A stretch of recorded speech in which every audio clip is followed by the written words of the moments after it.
Okay so welcome back.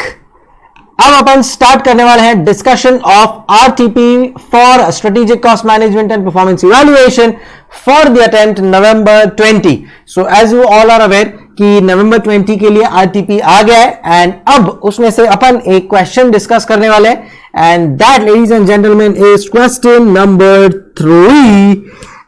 आप भी अपना आरटीपी खोल लीजिए या वेट करो, don't open your RTP as of now, you can just wait for some time. मैं पहले आप लोगों को पूरा एक आइडिया दे देता हूं and then we will move. अगर आप लोग ने मेरा अभी रिसेंट वाला एक वीडियो भी मैंने ओवरव्यू का डाला था, वो अगर आप लोग ने देखा होगा तो मैंने उसमें देखो आप लोग को बताया है कि कौन से चैप्टर में से क्या वेटेज उन्होंने इन जनरल आईसीआई ने पूछा है। एंड क्वेश्चन नंबर 3 जो है अब अपन डिस्कस करने वाले, that is related to value chain analysis and target costing. Very decent sum, I not say difficult, because जब आप उसको समझ जाओगे ना तो आपको लगेगा अरे वाह यार ये तो कितना इजी और स्कोरिंग था, but the sums length is pretty high and understanding power बहुत सिंपल एंड स्ट्रेट फॉरवर्ड रखना है। If you are able to do that, ये सम को अपन बहुत इजीली क्रैक कर पाएंगे। So here is the sum, question number 3। अब मैं क्या सिस्टम अप्रोच करने वाला हूं कि मैं ये क्वेश्चन आप लोगों को पूरा डिटेल में समझाऊंगा, what exactly the question is trying to say. Question पूरा समझाने के बाद मैं आप लोगों के साथ आंसर डिस्कस करूंगा and then when you are free आप लोग भी अपने हिसाब से पूरा क्वेश्चन और आंसर देख सकते हो। बट मैं जब आपको समझाऊंगा ना, I guarantee majority of the चीजें will be clear on the spot, majority of the things, majority of the concepts and the numericals तभी का तभी आप लोगों को क्लियर हो जाएगा, तो परवाह नहीं। तो आप लोगों को क्या करना है, खाली यहां पे मेरे ऊपर फोकस करना है, look into my eyes and you will be through. Let's start with question number 3 which is based on value chain analysis. So आप लोग के ईज के लिए, बिकॉज आप लोग का टाइम बहुत ही क्रूशियल है, बहुत ही इंपॉर्टेंट है, मैंने क्या किया है, मैंने यहां पे पूरा का पूरा क्वेश्चन का समरी बना दिया है। जी हां, तो चलिए आइए स्टार्ट करते हैं। सो एक्स एक टॉय मैन्युफैक्चरिंग कंपनी है। जी हां, अगर आप लोगों ने नाम सुना होगा, हैमलेस नाम सुना है या लीगो टॉयज ऐसा कुछ नाम सुना है, तो बस उससे कनेक्ट कर दो। देखो very important thing when you are solving a sum on case study, you are the owner of this company, you are the CEO of this company. उस हिसाब से आपको सोचकर ये सम को सॉल्व करना है and trust me you will be able to crack it with ease. So who are you? You are the owner of the company, the CEO of the company. अपना कंपनी क्या करता है, अपना company हैमलेस है या LIGO है या X है, as in this example we are the manufacturers of toys and we are a big brand who manufacture toys. अपना सिस्टम क्या है, एकदम स्ट्रेट फॉरवर्ड। जब अपने को मैन्युफैक्चरिंग करना है तो पहले अपन लोग को रॉ मटेरियल मंगाना पड़ेगा, तो अपने पास बहुत सारे मटेरियल सप्लायर्स है। So there are a lot of material suppliers जिनके पास से अपन लोग मटेरियल मंगवाते हैं, then we store it in our warehouse. Warehouse से वो अपने प्रोडक्शन एरिया में जाता है जहां पे टॉयज का मैन्युफैक्चरिंग होता है, वहां पे टॉयज का मैन्युफैक्चरिंग हो जाएगा, उसके बाद में it is sold in the external market. ये एक्सटर्नल मार्केट दो तरीके के हैं, एक है रिटेल शॉप्स जहां से ये सेल होता है एंड दूसरा है website, because we all know कि आज की तारीख में वेबसाइट का कितना ज्यादा इंपॉर्टेंस है।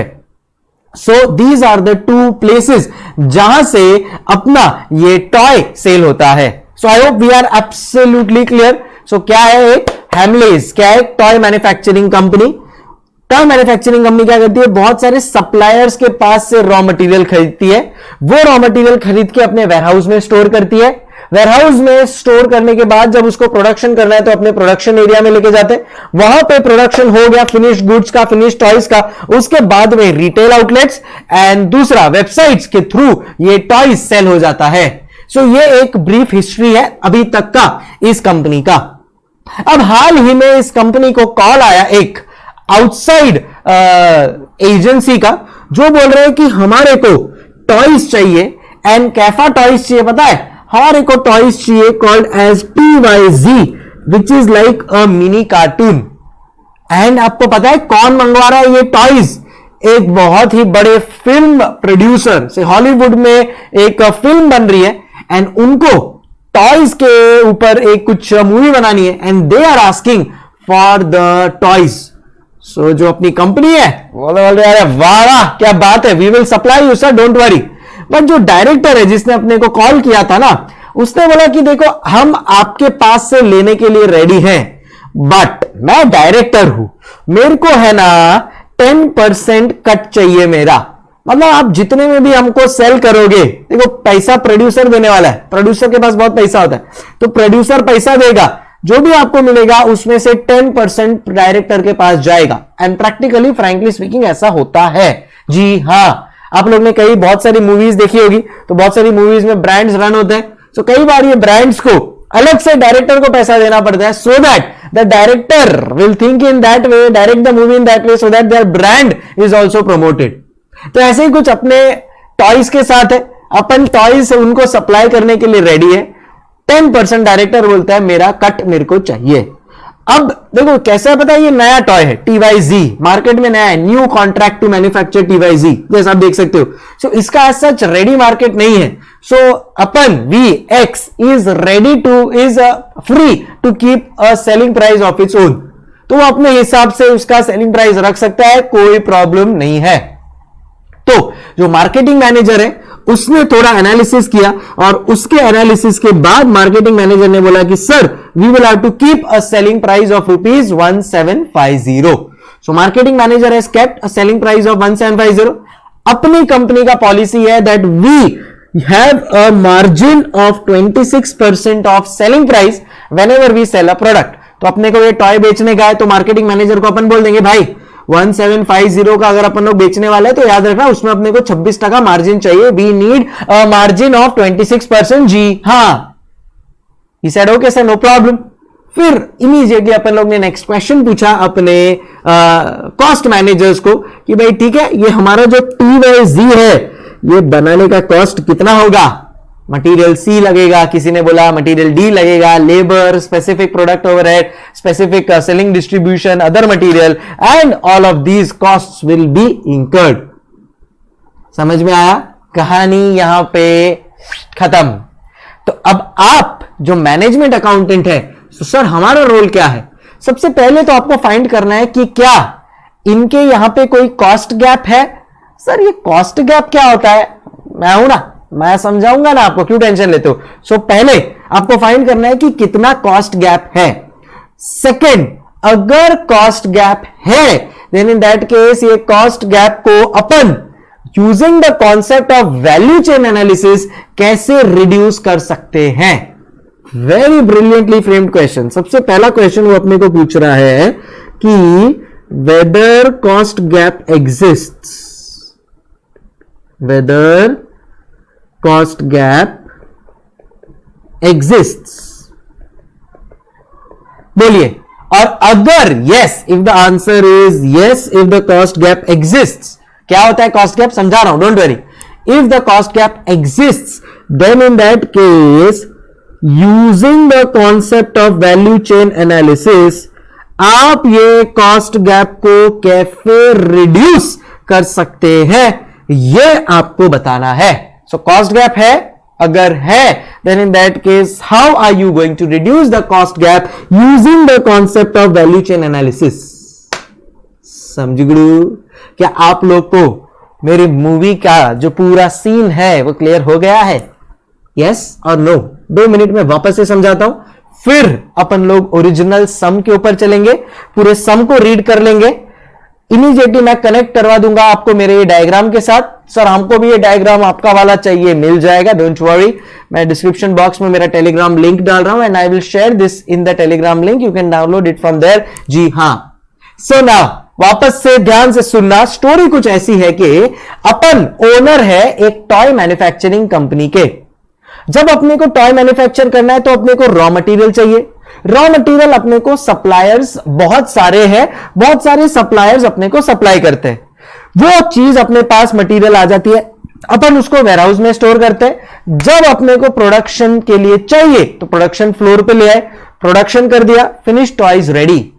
उसको सेल करने के लिए अपने 2 आउटलेट है, एक रिटेल आउटलेट, दूसरा वेबसाइट ऑनलाइन। ये अपना करंट सिस्टम चल रहा है। अब अचानक से मुझे कॉल आया, hello hello.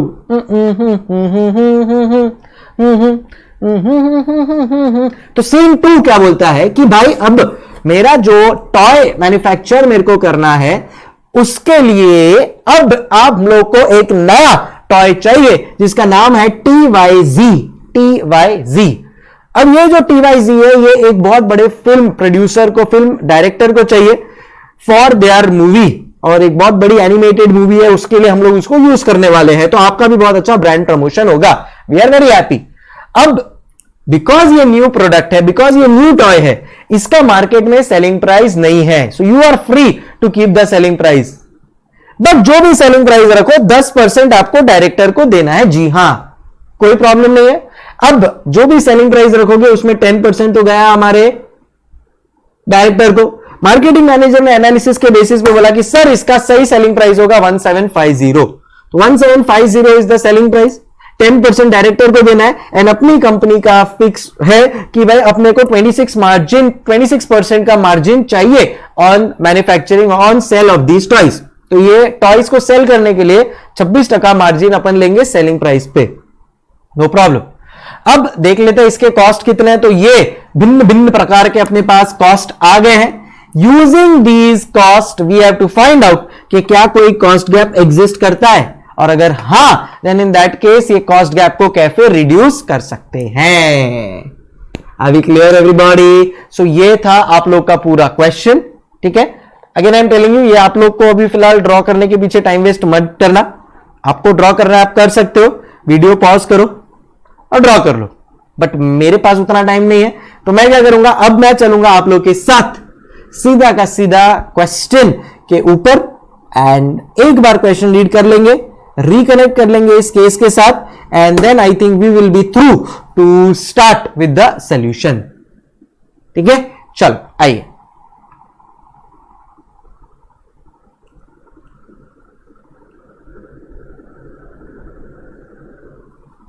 योविया,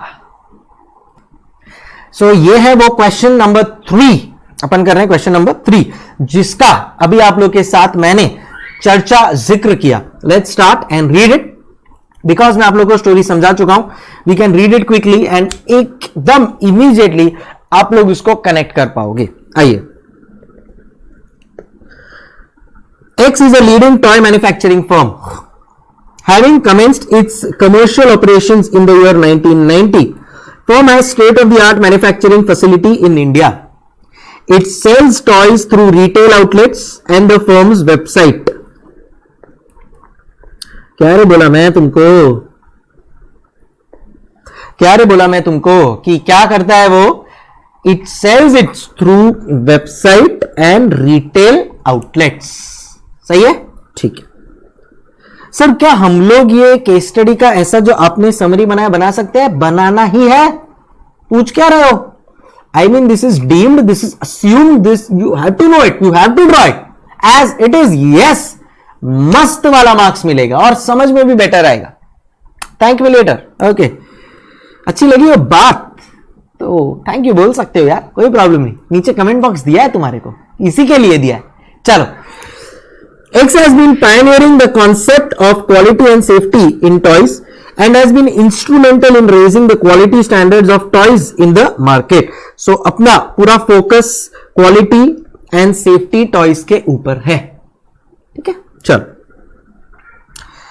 X's mission is to influence parents to spend on toys that enable every child to grow with a quality toys that contributes to his or her wholesome development. So देखो, toys बेचना है तो toys बेचने वाले आप किसको हो? Ideally your consumer is the kid, but पैसा तो किड नहीं दे पाएगा। So you have to actually convince the parent, याद रखना। So you should ideally know your consumer. You may feel that your consumer is the kid, but no, it is actually the parent who is your consumer. चलो आगे बढ़ते हैं। X procures the materials from a number of different suppliers. All of the purchased materials are dispatched to its warehouse located at its factory and are held there unless they are moved to production. ठीक है, no problem. So अपने पास बहुत सारे suppliers के पास से raw material आता है, वो अपन लोग अपने warehouse में रखते हैं जब तक उसको प्रोडक्शन के लिए मूव ना कर ले। फिर प्रोडक्शन के लिए लेके जाएंगे, वहां से फिनिश टॉय बनेगा एंड देन फिर उसको या तो अपन लोग वेबसाइट के थ्रू सेल कर देंगे या फिर रिटेल में बेच देंगे. After production is completed, finish toys are move to Axis retail by its own vehicles. Each week vehicles follow the same time schedule regardless the weight they are carrying. Finished toys that are sold through Axis website are dispatched to its distribution center. X has recently got the contract to manufacture a new toy that is TYZ. बधाइयो, congratulations and celebrations. A mini cartoon based on character from a famous international animated film. X has not been given a target price, hence it is free to set the selling price of TYZ. X, however, must pay a royalty of 10% of selling price to the film director. X is also planning to sell TYZ through its retail outlets. तो बेचना ही है. देखो और क्या है पता है कि ये एक फेमस एनिमेटेड मूवी में आने वाला है. सो यार इसकी तो धूम मचेगी, बराबर है. So we will be able to sell it through our retail outlet. ठीक है. Axis decided to follow a target costing technique for TYZ. Congratulations. Marketing manager has determined the selling price to be around rupees 1750 per TYZ. X needs a margin of 26% of the selling price of TYZ. So can I say scene 2 भी अपने को पूरा clear हो गया. So selling price है, royalty of director, margin of the firm. ठीक, right? Okay. For the estimated cost per TYZ refer annexure. तो ये रहा annexure. Discuss 3 primary activities of value chain through which X can minimize gap if any. तो अगर कुछ target cost gap है, sir वो क्या होता है मैं बताता हूं. देन इन दैट केस अपने को उसको मिनिमाइज करना है using the concept of value chain analysis. Annexure में उन्होंने कुछ एस्टिमेटेड कॉस्ट दिए, material C D, other material, labour and all of that. And finally we will now be completing the reading of this question. So अब अपने को क्या find करना है सबसे पहले कि कितना उनके बीच में कॉस्ट गैप है. सेकेंड, अगर वो है तो उसको वैल्यू चेन एनालिसिस के थ्रू कैसे रिड्यूस कर सकते हैं. क्या बोला? कैसे रिड्यूस कर सकते हैं. सो आई होप आप लोगों को क्वेश्चन अब तो एकदम दिमाग में सीमेंट हो गया होगा इतनी अच्छी तरह से कि कब वापस आपने जिंदगी में कभी नहीं देखा तो फिर भी ये सम को सॉल्व कर पाओगे. प्रॉमिस? पक्का promise? Great. Now let's start with the solution. उसके पहले 2 मिनट आप लोग को लेके एक रीड करना पड़ेगा. बनता है यार, बनता है. अगर आपको यहां पे once and for all done करना है मेरे साथ तो एक बार क्वेश्चन खुद से रीड करो, बिकॉज इतना सारा था तो आई एम श्योर आप लोग का थोड़ा लैप्स ऑफ कॉन्सेंट्रेशन हुआ होगा. और अगर हाँ then in that case it is possible कि आपसे कोई पॉइंट मिस हो गया होगा तो रीड कर लो, कनेक्ट हो जाएगा वापस. Start reading. I am giving you all 2 minutes.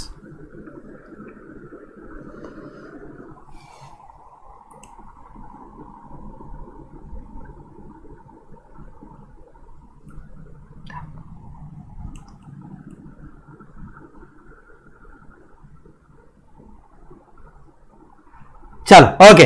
आप लोग को और टाइम चाहिए रीड करने का, आप लोग पॉज करके पढ़ लो. मेरे पास टाइम की कमी है, so I will have to start with the solution.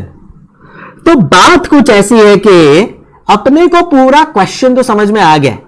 Sir ये हम लोग बनाए क्या? अरे मैंने बोला ना बाबा, अपने मेरे टेलीग्राम लिंक पे शेयर कर दूंगा, वहां से उठा लेना भाई, कोई टेंशन नहीं है भाई.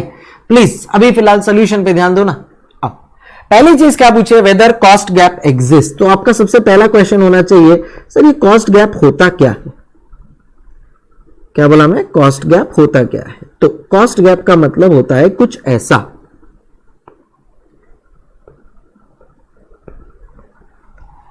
एक होता है एंटीसिपेटेड कॉस्ट कि भाई कितना मेरा कॉस्ट लगने वाला है.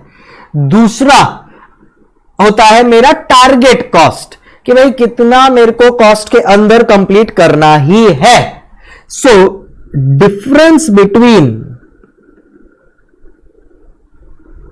Difference between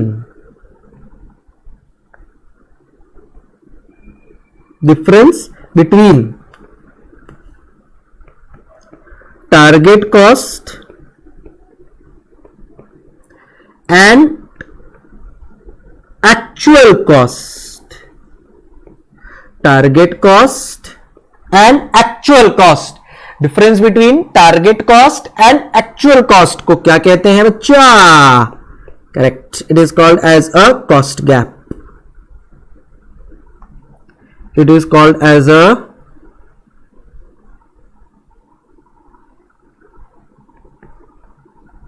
cost gap. तो सबसे पहले अपने को फाइंड करना है लेडीज एंड जेंटलमैन कि क्या कॉस्ट गैप है। तो चलो देखते हैं, समझ में तो आ गया। तो चलो देखो, टारगेट कॉस्ट कितना है इसका, टारगेट कॉस्ट कितना है इसका बताओ। तो टारगेट कॉस्ट मैं आपको बोलता हूं कि कितना है। देखो अपने पास मार्केटिंग मैनेजर ने सेलिंग प्राइस बताया अपने को कितना, सर ₹1750, सर ₹1750 का, ठीक है। सबसे पहले मेरे पास डायरेक्टर आएगा, बोलेगा चलो भाई मेरा 10% रॉयल्टी दो, मेरा 10% रॉयल्टी दो। अपन बोलेंगे हाँ सर नो प्रॉब्लम, आप तो बड़े आदमी है सर, लेके जाइए रॉयल्टी, दे दिया। फिर दूसरा मेरे को मेरा कंपनी का बॉस आके बोलेगा कि भाई देख तेरे को जो भी करने का है कर, बट मेरे को मेरे हर सेल के ऊपर 26% मार्जिन चाहिए, 26% margin is what I want. So 26% of 1750, tell me कितना होता है? So it is 455। सो भाई देखो 455 तो मेरे को हर प्रोडक्ट के ऊपर चाहिए ही चाहिए एज माय मार्जिन। तो मार्जिन प्लस रॉयल्टी देने के बाद अब मेरे पास जो बचता है क्या नहीं से वो मैं उतना कॉस्ट इंकर कर सकता हूं। This is called as the target cost, this is called as the target cost. बोलो कितना आता है? 1750 माइनस 175,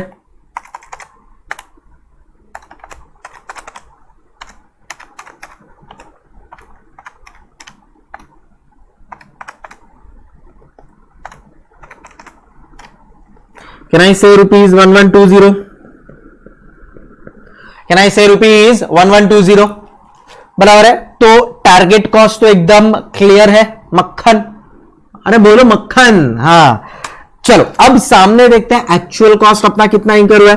तो राजा एक्चुअल कॉस्ट के लिए मेरे पास ये पूरा वो लोग ने एनेक्शर दिया हुआ है, एज इट इज छाप लेते हैं ना यार, क्या प्रॉब्लम है पब्लिक, बराबर कि नहीं?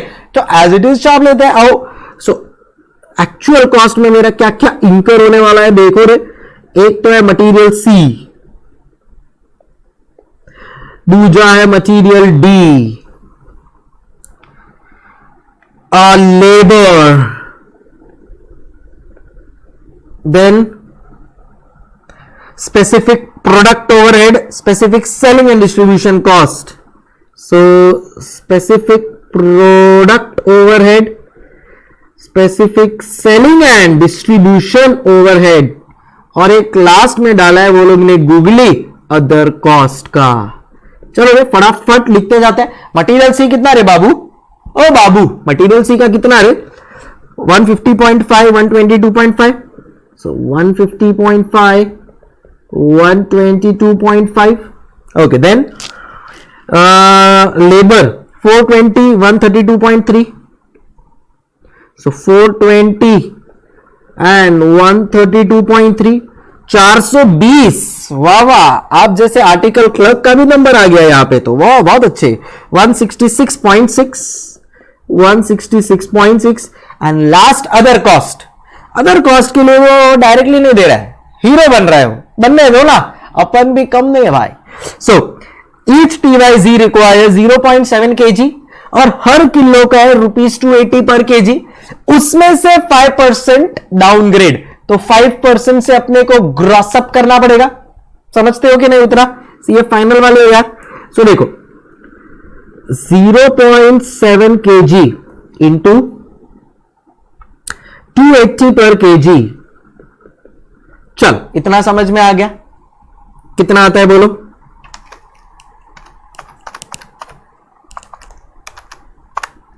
तो हो गया 196. This 196 rupees is not 100. It represents 95%. Yes, क्योंकि 5% डिग्रेड होता है. So 100% कितना होगा? Can I say it is the 206.32? 206.32. ये समझ में आया क्या आपको बच्चा? बच्चा समझ में आया क्या? ये होता है 206.32. And ladies and gentlemen, the actual cost is equal to, चलो उसके ऊपर तुम लोग कैलकुलेशन करो, बट मैं ये वापस से समझा देता. देखो 0.7 kg लगेगा, बट वो 0.7 kg में थोड़ा डाउनग्रेड होता है. मतलब एक्चुअली इफेक्टिवली क्या होगा पता है क्या? 0.7 रिप्रेजेंट्स 95. मतलब उतना नेट मेरे को चाहिए. मेरे को नेट 0.7 चाहिए.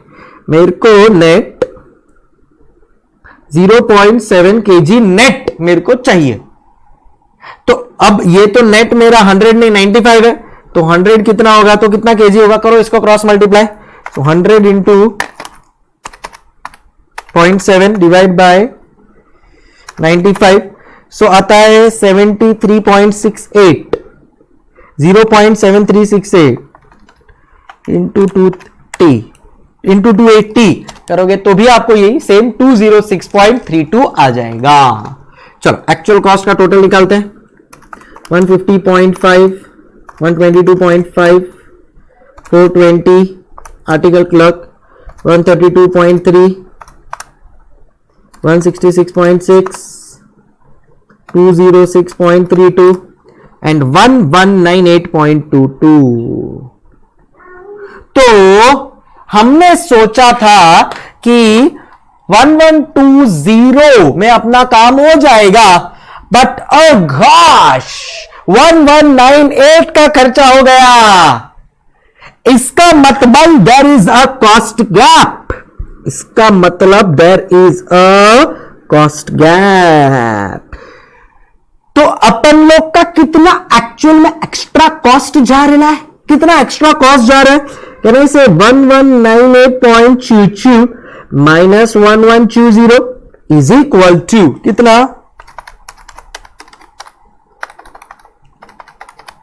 Can I say rupees 78.22 is the cost gap. समझ गए? Are we clear everybody?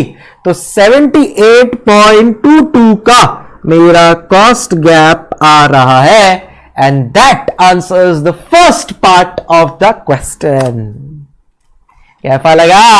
So देखो, whether cost gap exists? Yes. If yes, उसको रिड्यूस करो.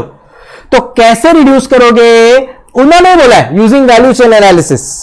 तो अब इस क्वेश्चन में आपको वैल्यू चेन एनालिसिस का कॉन्सेप्ट यूज करके ट्राई करना है कि कैसे कॉस्ट रिड्यूस करोगे.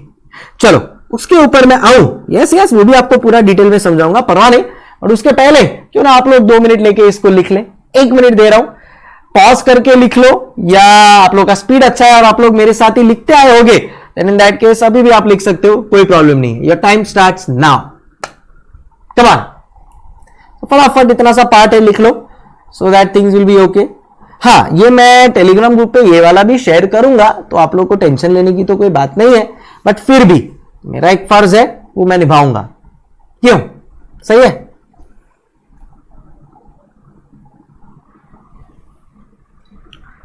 चलो डन. एक बार देख लो, ध्यान से एनालाइज कर लो, and then I will start now with the second part.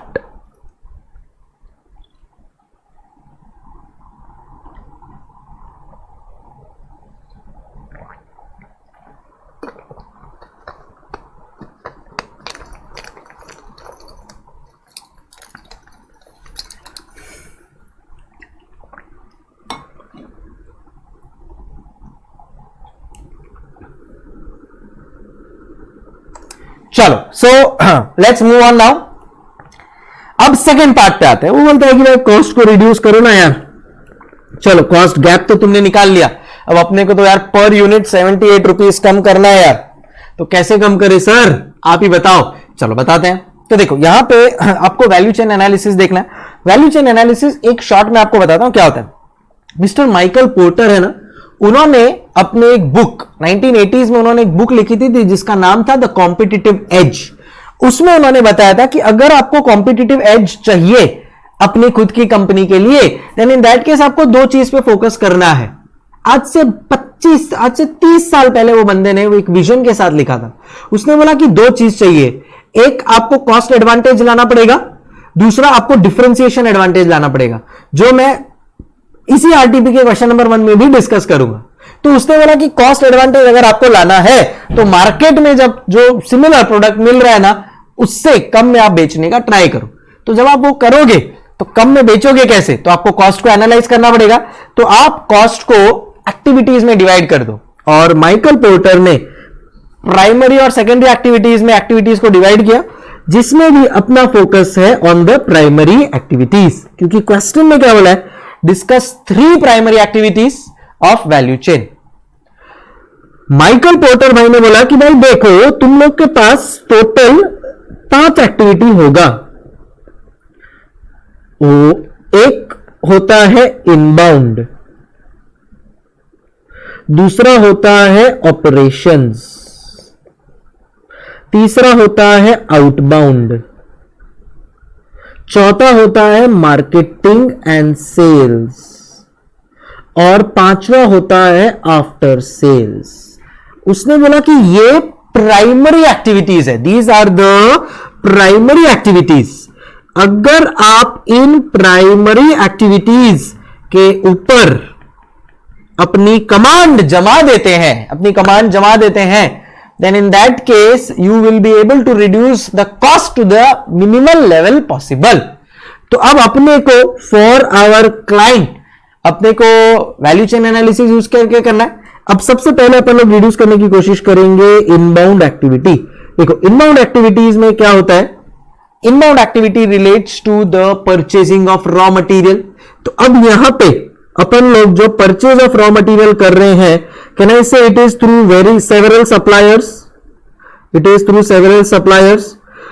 And ये सेवरल सप्लायर्स से आके अपन लोग क्या करते हैं, इसको वेयरहाउस में स्टोर करते हैं। तो मैं क्या बोलता हूं, क्यों ना अपन लोग लीन सिस्टम एंड इनोवेशन का लीन 1 यूज करें यहां पे। If you are able to use lean 1, कौन सा लीन 1, बोलो टेल याद करो, correct, lean 1 is just in time. Lean 1 is just in time। so lean 1 just in time अगर अपन लोग यूज करते हैं तो कहना इससे अपना ये अननेसेसरी का जो वेयरहाउस स्टोरिंग का कॉस्ट है वो काफी रिड्यूस हो जाएगा। दूसरा, it is very important for us to be very much coordinated with our suppliers. अगर वैसा हो सकता है, coordination to our suppliers, bypass करो स्टोरेज को, तो we can directly come into just in time policy, and by using that warehouse storage and other जो carrying cost है वो सब रिड्यूस हो जाएगा, जिससे कैन आई से 1 पार्ट ऑफ माय 78.22 जो मेरा एक्स्ट्रा कॉस्ट है वो रिड्यूस होने में हेल्प करेगा। समझ में आया? तो ये हो गया इनबाउंड। तो एक मैंने एक्टिविटी यूज कर लिया। अब चलते हैं दूसरे एक्टिविटी पे। दूसरा है मेरा outbound. Outbound is basically related to the collection of goods, to the dispatch related stuffs of the goods. तो यहां पे बेसिकली अगर मैं डिस्पैच रिलेटेड बात करता हूं तो अपने को यहां पे जो डिस्पैच है वो क्या हो रहा है पता है कि अगर आप लोगों ने देखा होगा तो यहां पे अपन लोग वीकली डिस्पैच कर रहे हैं to retail outlets by its own vehicles. देखो मैं अंडरलाइन करके आपको यहां पे बताता हूं। After production is completed, finished toys are moved to access retail outlets by its own vehicles. Each vehicles follow the same time schedule regardless of the weight they are carrying, and then finished toys are sold through X website or dispatched to its distribution center. तो मैं आपको क्या बोल रहा हूं कि rather than doing this periodically, क्यों ना अपन लोग कस्टमर के पास ही डायरेक्टली भेज दें। अभी क्या हो रहा है, प्रोडक्शन हो गया, उसके बाद finish toys are move to retail outlets और फिर बाद में डिस्पैच हो रहा है। अगर अपन लोग डायरेक्टली वेबसाइट के थ्रू कनेक्ट करें then in that case we can reduce a huge amount of transport cost, correct? So यहां पे अपन फोकस करके बोलेंगे कि भाई डिस्पैच रिलेटेड में try to reduce the transport related costs, reduce the transport related costs. So अगर transport related cost कम होता है तो वो भी हेल्प करेगा मेरे को मेरे टारगेट कॉस्ट पे पहुंचने के लिए, राइट और रॉन्ग? और एक अपन लोग यहां पे सिस्टम ला सकते हैं technology oriented, which is called as EDI, electronic data interchange. अगर अपने पास इलेक्ट्रॉनिक डेटा इंटरचेंज का सिस्टम आ जाता है, then in that case what will happen, जो भी मेरा ऑर्डर्स है डायरेक्टली मेरे को पता है पंच हो जाएगा मेरे सिस्टम में, एंड मैं उसको डिस्पैच कर सकता हूं मेरे कस्टमर के पास, thereby reducing again the transport related cost. ये और एक मैं सिस्टम यूज कर सकता हूं. एंड थर्ड मेरा जो प्राइमरी एक्टिविटी है जिसको मैं अब यूज करने वाला हूं, and that is marketing and sales. मैं क्या बोलता हूं कि भाई रिटेल आउटलेट से अच्छा, आज की तारीख में तो देखो सब कुछ वेबसाइट ओरिएंटेड है, सो क्यों ना वेबसाइट से बेचे और रिटेल आउटलेट ही बंद कर दे, तो अपना कितना सारा कॉस्ट बच जाएगा. और आजकल कोविड का जमाना है यार, कौन बाहर निकलता है, सब ऑनलाइन ही बैठे हैं, ऑनलाइन ही ऑर्डर दिया, ऑनलाइन ही direct end to end dispatch कर दिया using my system of EDI, using my system of just in time. Best idea यार, समझ रहे हो? दूसरा, सो एक तो वेबसाइट ओरिएंटेड कर दो, रिमूव रिटेल आउटलेट्स, सो रिटेल आउटलेट्स का जो भी कॉस्ट है वो उतना रिड्यूस हो जाएगा. Second thing that can be done is that attract international customers. Yes भाई साहब, अपन जो यार ये चीज कर रहे हैं वो एक बहुत बड़ी हॉलीवुड मूवी में यूज होने वाली है यार. सो उसका ये जो अपना टॉय है ना, कार्टून टॉय, उसका इंटरनेशनल रीच है. So attract international markets as well. So by using these three systems of value chain, कौन सा तीन ही बोला था ना अपने को, तीनों यूज कर लिया, inbound, outbound, marketing and sales, we can reduce the cost and increase the sales, thereby reaching to the target profit जो अपन लोग ने सोचा था अपनी कंपनी के लिए. I hope we are absolutely clear. Cost gap,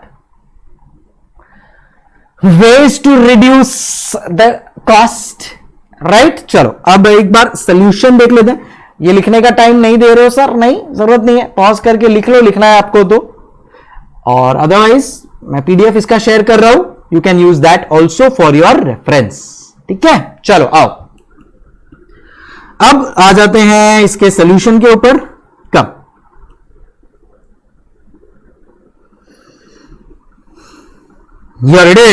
सो देखो, सबसे पहले तो cost gap, statement showing cost gap. So ये अपन लोग ने पहले कैलकुलेट किया, target cost, estimated cost, and फिर कॉस्ट गैप मिल गया. एंड हियर इज दिस कैसे अपन लोग ओवरऑल वैल्यू चेन के थ्रू रिड्यूस कर सकते हैं अपने कॉस्ट को. What are the methods? Inbound, outbound, marketing and sales. Inbound के लिए तो देखो अपने को रिसीविंग, स्टोरिंग वाला जो रॉ मटेरियल है उसका टेंशन था. रिलेशनशिप विद सप्लायर अगर अपन अच्छा करते हैं, we can use the just in time technique. Just in time supplier must agree to take responsibility of the good quality of material supplied. तो ये एक इश्यू, टेंशन खत्म, cost reduce. Second, outbound logistics के लिए उसमें वो लोग क्या बोले, देखो एट एक schedule transportation of toys to retail outlets is outbound logistics. अब यार जरूरी नहीं है तुमको ये करना कि हर बार तुम हर वीकली टू वीकली डिलीवर करो, डायरेक्ट कस्टमर के पास भी पहुंचा सकते हो, you will reduce the cost. So potentially the scheduled transportation of toys to retail outlets every week is not an efficient way. Such delivery do not consider whether toys required at retail outlets और not. Hence, those not required suffer unnecessary transportation cost. ये चीज भी अपनी discuss हुई थी. तो वो बोलते हैं कि भाई EDI system, electronic data interchange, MIS, information system डालो, जिससे आपका ओवरऑल ट्रैकिंग पता चलेगा आपको और डायरेक्टली पहुंचाना है आपको अपना inventory. That is also possible. And last but not the least, marketing and sales provide the means by which customers are made aware of the product.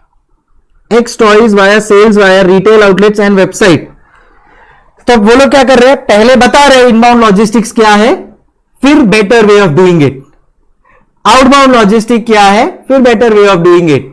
Marketing and sales में क्या आता है अपने क्वेश्चन के हिसाब से, and better way of doing it is sales through its website rather than through retail outlet, attract international customers. Are we clear everybody? So क्या करना है आपको, इनबाउंड लॉजिस्टिक्स का मतलब पता है तो अपने को उसका मतलब लिखना है, वो मतलब को कनेक्ट करना है क्वेश्चन के साथ, और एक बेटर इंप्रूवमेंट बताना है। तीन चीज, तीनों के लिए 3-3 point, guaranteed full marks. Outbound क्या है उसको 2 लाइन में डिस्क्राइब कर दो, अपने को पता है। सेकेंड लाइन में कनेक्ट कर दो क्वेश्चन के साथ, थर्ड लाइन में better way of doing it. Third, marketing and sales क्या है अपने को पता है, कनेक्ट कर दो क्वेश्चन के साथ, better way of doing it. My love, are we clear everybody? With this we complete the question number 3। So ऐसे ही मैं आप लोग के समक्ष आते रहूंगा और डिस्कस करते रहूंगा ये सारे क्वेश्चंस ऑफ आरटीपी। अगर आपको मजा आया होगा तो जरूर मेरे को बताना, and I will be motivated to give even more better. चलो, take care guys, time to say hasta la vista. Yes, done with this whole questionnaire. Take care, bye bye, keep smiling. बहुत जरूरत है आज की तारीख में आपको to be very very happy and smiling, because अब गेम यहां पे शुरू हो चुका है। Take care, bye bye.